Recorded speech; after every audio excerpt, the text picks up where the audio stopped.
brought to you by Palvi Agrico. आता शेतीसाठी जे काही लागणार ते घरपोच मिळणार, तेही मोबाईलच्या एका क्लिकवर.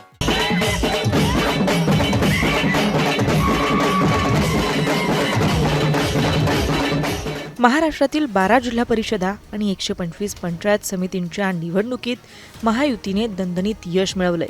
या यशानंतर दिल्लीतून आलेल्या एका सोशल मीडिया पोस्टची आता राज्यातल्या राजकारणात चर्चा सुरू आहे. केंद्रीय गृहमंत्री अमित शहा यांनी महायुतीच्या विजयाबद्दल अभिनंदन करताना केवळ भाजप आणि एकनाथ शिंदेंच्या शिवसेनेचाच उल्लेख केलाय. 12 पैकी 8 जिल्हा परिषदांमध्ये भाजप, 3 जिल्हा परिषदांमध्ये शिवसेना आणि पुणे जिल्ह्यात अजित पवारांच्या राष्ट्रवादीनं बाजी मारली.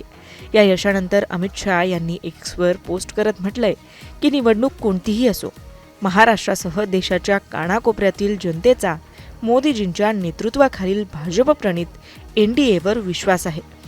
महाराष्ट्र जिल्हा परिषद निवडणुकीत एनडीएला मिळालेला प्रचंड विजय हा मुख्यमंत्री देवेंद्र फडणवीसजी यांच्या नेतृत्वाखालील महायुती सरकारवरील जनतेच्या विश्वासाचा विजय आहे. या विजयाबद्दल मी महाराष्ट्राचे मुख्यमंत्री देवेंद्र फडणवीसजी, उपमुख्यमंत्री एकनाथ शिंदेजी, भाजप महाराष्ट्र अध्यक्ष रवींद्र चव्हाणजी आणि सर्व कार्यकर्त्यांचं अभिनंदन करतो, असं अमित शहांनी त्यांच्या पोस्टमध्ये म्हटलंय. यावेळी अजित पवारांच्या राष्ट्रवादी काँग्रेसचं नाव घेण्याचं त्यांनी स्पष्टपणे टाळलंय. यामुळे महायुतीत सर्व काही अलबेल आहे का, अशा चर्चांना उधाण आलंय. मात्र अजित पवारांचं काहीच दिवसांपूर्वी निधन झालंय. त्यामुळे सुद्धा दादांच्या राष्ट्रवादीचं अभिनंदन करणं टाळलं असावं, असंही बोललं जात आहे.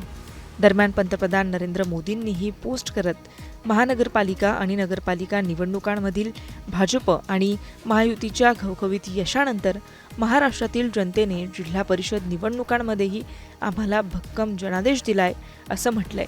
या पोस्टविषयी तुम्हाला काय वाटतं, कमेंट करून नक्की कळवा.